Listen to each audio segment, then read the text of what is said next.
tempatnya ini. Oke, kita mulai pakai. Iya. Halo guys, kembali lagi bersama kami Go. Nah, itu Kita berada di Universitas Sumatera Utara. Tepatnya di Laboratorium Biologi dan Budaya Perairan. Nah, dengar-dengar di sini ada banyak aquascape-nya. jadi, Nah, daripada penasaran, kita masuk yuk. ayo kita masuk. Ayo kita masuk. Iya. Permisi. Kak. Halo ya? Kak, kami dari tim Goblok. Kami dengar-dengar di laboratorium ini kan ada banyak aquascape-nya. Boleh kami lihat-lihat, Kak? Oh, boleh, silahkan masuk. Kasih. Oke guys, kita masuk guys. Ya, silakan duduk deh. Tarik aja kursinya ya. Ini Kak, sebelumnya kan masih banyak di antara kita yang nggak tahu apa itu aquascape. Bisa nggak Kak, Kakak jelasin apa itu aquascape? Aquascape itu seni menata tanaman air, batu, dan kayu secara estetis. Apa aja sih yang diperlukan untuk membuat suatu aquascape? Dalam pembuatan aquascape ini, kami menggunakan alat yaitu diantaranya akuarium sebagai wadah untuk pembuatan aquascape. Lalu kemudian ada filter HOB dan juga lampu LED jenis jepit. Nah, untuk lampu yang kami gunakan yaitu lampu LED model jepit. Ini sebagai alat pembantu dalam fotosintesis tumbuhan air. Lalu ada juga filter HOB atau hang on back filter yang berfungsi untuk menyaring kotoran dan menjernihkan air aquascape serta menghilangkan penumpukan racun amonia dan nitrat dalam aquascape. Untuk bahan yang kami gunakan diantaranya yaitu pasir silika, pasir malang, bakteri starter, tumbuhan air, ikan, akar kayu, dan juga batu lava rock. Hah? Bakteri? Bakteri itu untuk apa ya, Kak?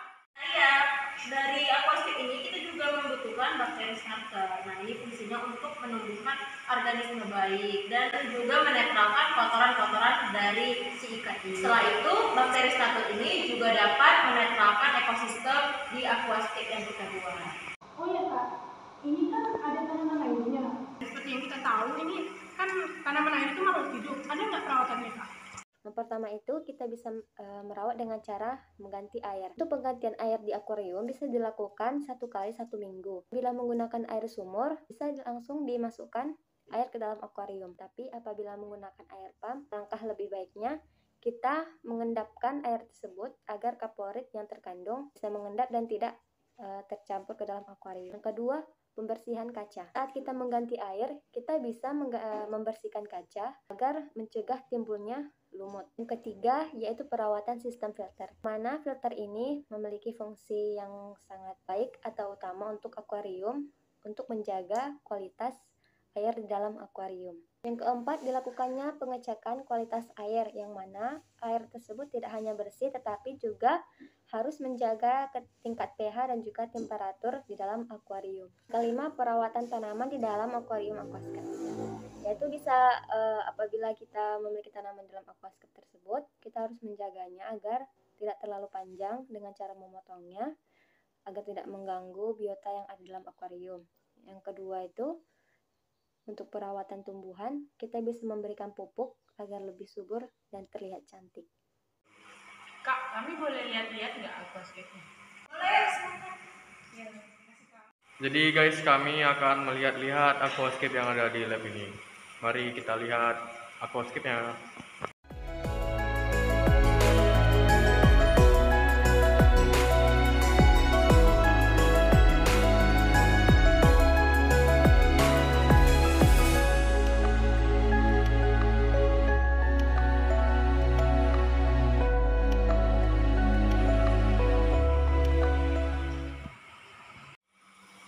Wah, ini bagus sekali, woy. Kak, ini bagus sekali. Kalau boleh tahu temanya apa ya, Kak? Adapun tema aquascape yang kami gunakan adalah Wallster Style. Tema ini peletakan furniturnya itu secara acak, yang dimana peletakan secara acak ini bertujuan untuk menampilkan kesan alami senatural mungkin agar mirip dengan alam. Style ini juga cocok untuk yang memiliki budget terbatas. Kak, ini cara buatnya gimana ya? Gimana prosedurnya gitu pembuatannya? Pembuatan akuarium aquascape. Yang pertama, disediakan alat dan bahan, lalu kita bersihkan akuariumnya. Setelah kita bersihkan akuariumnya, kita masukkan substrat tanah. Setelah kita masukkan substrat tanah, kita tuang bakteri starter di atas substrat.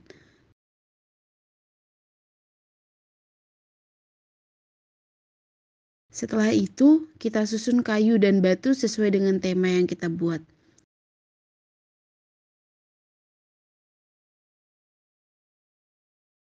Setelah kita susun, kita tanam tumbuhan air atau pelengkapnya.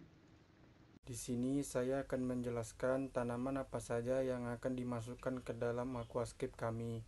Yang pertama itu ada tanaman Ludwigia. Ludwigia esperet merupakan tanaman stem.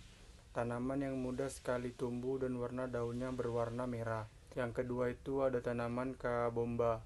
Kabomba adalah tanaman akuarium yang sangat populer dari Amerika Selatan karena dedaunannya yang indah mencapai 30-80 cm dan setiap batang bisa menjadi lebar 5-8 cm.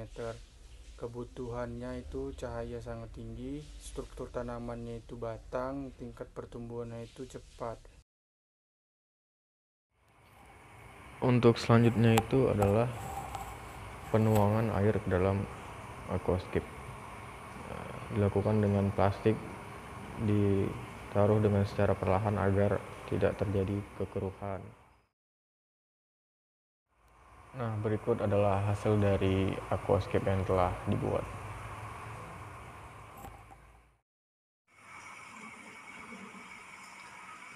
Kak, ini ikannya apa aja ya?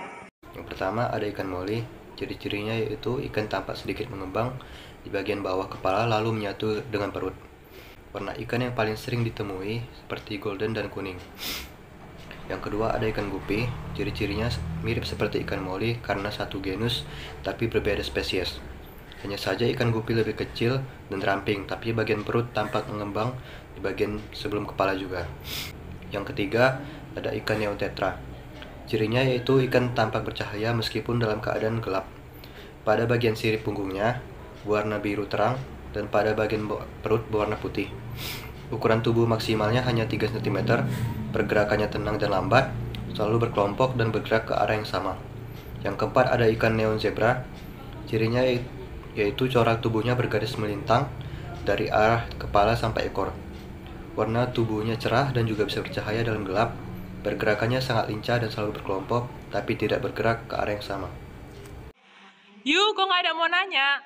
Yuk. Yuk. Aku punya ide untuk tugas video kita.